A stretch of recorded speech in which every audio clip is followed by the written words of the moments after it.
زندگی آخر رلا ہی دیتی ہے، پھر چاہے ہم اپنے ماں باپ کے کتنے ہی لاڈلے کیوں نہ ہوں۔ بے شک۔ وسیم بھائی، یہ کوٹ ہے اشفاق احمد صاحب کا میرے سامنے، تو یہیں سے آغاز کرتے ہیں آج کی بات کا کہ ڈو یو تھنک کہ زندگی واقعی اتنی مشکل ہے؟ بالکل، اصل میں دنیا کی سب سے جو غیر یقینی چیز ہے نا وہ زندگی ہے، اور سب سے یقینی چیز موت ہے۔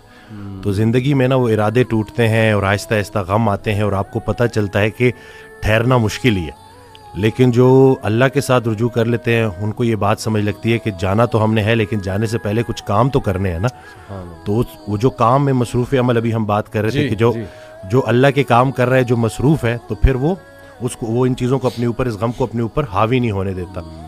حضرت واصف رحمۃ اللہ ایک شعر پڑھا کرتے تھے کہ غم بھی گزشتنی ہے، خوشی بھی گزشتنی، کر غم کو اختیار کے گزرے تو غم نہ ہو۔ تو یعنی کہ غم کو قبول کرنا ہے، اس کو ریڈ کرنا ہے، اور اس میں نا بڑا لیسن ہے۔ صحیح بات۔ تو یہ اللہ تعالیٰ ہماری برداشت، سب سے بڑی قوت برداشت ہے۔ بالکل صحیح۔ تو ہماری یہ برداشت بڑھانے کے لیے اللہ تعالیٰ غم بھیجتا ہے، صحیح، اور آہستہ آہستہ صبر کے ذریعے، نماز کے ذریعے انسان جو ہے نا اس مشکل سے نکل آتا ہے، کیونکہ اللہ کا وعدہ ہے کہ ہر سختی کے ساتھ آسانی ہے۔ تو سختی کے بعد آسانی ہے، اور اکثر لوگ جو نا امید ہو جاتے ہیں نا، تو اللہ کی رحمت سے نا امید ہونا اصل میں اپنے مستقبل سے نا امید ہونا ہے۔ تو جب آپ اللہ سے پر امید رہتے ہو، ہوپ فل رہتے ہو، تو پھر وہ دن خیر سے گزر جاتے ہیں۔ کیا بات۔ وسیم بھائی، اگر ہم دنیا پہ نظر دوڑائیں، ایسے غم ہیں نا، یعنی لوگوں کی جب سٹوریز سنتے ہیں، اور اوور آل ورلڈ میں دیکھ لیں آپ، اور جو ہسٹری میں پاسٹ میں ہوا ہے، مطلب ایسے غم آپ کو نظر آئیں گے نا کہ انسان رو پڑتا ہے کہ یار واقعی دنیا میں بڑا غم ہے۔ لیکن اگر ہم یہیں پہ رک جائیں نا کہ بس دنیا میں بڑا غم ہے، زندگی بہت مشکل ہے، تو پھر تو ہوپ لیسنس ہے، پھر تو جو ہے نا وہ ایک ڈارکنس ہے، ایک اندھیرا ہے۔ دیٹس وائی آئی سے ٹو پیپل کہ دیکھو جو ایتھیزم ہے وہ یہیں پہ رک جاتا ہے۔ بالکل، وہ کہتے ہیں کہ بس we are all here and we are doomed, اور بس ٹھیک ہے، سفرنگ بھی ہے، کیوس بھی ہے، ڈارکنیس بھی ہے، اب کیا کر سکتے ہیں۔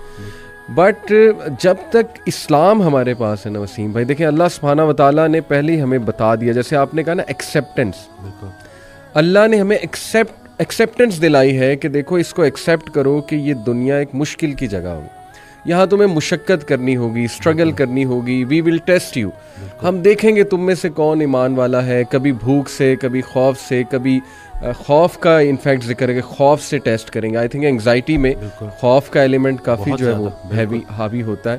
پھر لاس آف لائف سے تمہیں ٹیسٹ کریں گے، لاس آف فروٹ سے تمہیں ٹیسٹ کریں گے، لیکن وبشر الصابرین۔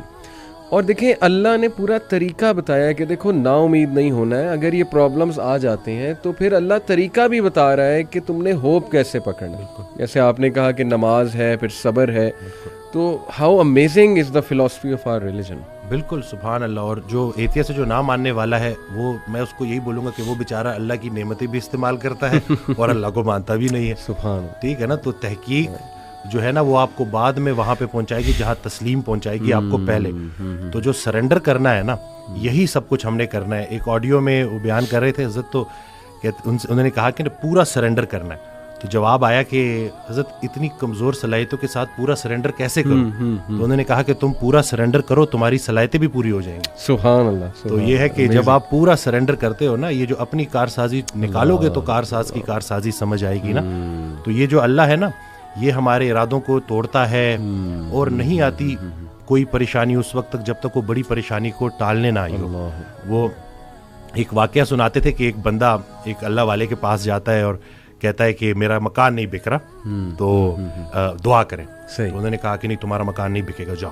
تو وہ بڑا پریشان ہوتا ہے، پھر دوبارہ جاتا ہے، کہتے ہیں کہ آپ دعا کریں، کہتے چلو میں دعا کر دیتا ہوں۔ وہ مکان بک جاتا ہے۔ تو وہ اس اللہ والے کے پاس جاتا ہے اور اس سے پوچھتا ہے کہ آپ جب میں پہلی دفعہ آیا تو آپ نے کہا کہ مکان نہیں بکے گا، صحیح، اور جب دوسری دفعہ آیا تو آپ نے کہا کہ بک جائے گا۔ تو کہتے ہیں کہ پہلی دفعہ جب تم آئے تھے تمہارا ماتھا روشن لگ رہا تھا، صحیح، تمہارے ماتھے پہ خوش قسمتی کے آثار تھے۔ سبحان۔ دوسری دفعہ جب تم آئے تو تمہارے ماتھے سے بدقسمتی کے آثار آ رہے تھے، کیونکہ بڑا بدقسمت ہے وہ انسان جس کی زندگی میں اس کا گھر بک جائے۔ تو جو چیز تم اپنے لیے پسند کر رہے ہو، جس چیز پہ تم جشن منا رہے ہو، وہ اصل میں تمہارے استغفر اللہ کا مقام ہے جس کو تم الحمدللہ کہہ رہے ہو. صحیح. انسان جو ہے نا وہ جلد باز ہے, جلد باز ہے. وہ کہتا ہے کہ بس میرے اللہ کو اپنے مطابق چلانا چاہتا ہے. صحیح بات, صحیح بات. اور اللہ نے ہمارے لیے کتنی خیر رکھی ہوئی ہے, کتنی آسانی رکھی ہوئی ہے, ہمیں خوش کرنے کے لیے اللہ کے پاس اتنا کچھ ہے, لیکن ہم جلد بازی میں اور نا امیدی میں اس سے محروم ہو جاتے ہیں. اور شیطان جو ہے نا وہ ہماری رگوں میں خون کی طرح دوڑتا ہے. صحیح. تو اس کا طریقہ واردات ہے ہی یہ وسوسہ دینا. وسوسہ جو ہے نا وہ ایمان کی نفی ہے, اور یقین جو ہے نا وہ وسوسے کو نفی کرتا ہے. کیا بات. تو ہم نے یقین کو پختہ کرنا ہے. یقین نور ہے, شک اندھیرا ہے. تو اسی طرح سے یہ وسوسے کے اوپر سوال کیا گیا تو حضرت کہتے ہیں کہ میرا اللہ پہ یقین بے گماں ہے جو علم بن گیا. تم بھی وہ یقین پیدا کر لو, تمہیں بھی علم مل جائے گا. زبردست. تو یہ جو شک ہے نا وسوسہ, یہ آج کل بڑا کامن ہے. ویری کہ یہ لوگ اسی وجہ سے نا اندھیروں جی میں ہیں. جی جی, تو شک کی وجہ سے. بالکل. اچھا, یہ آپ نے جو بات کی نا کہ انسان جل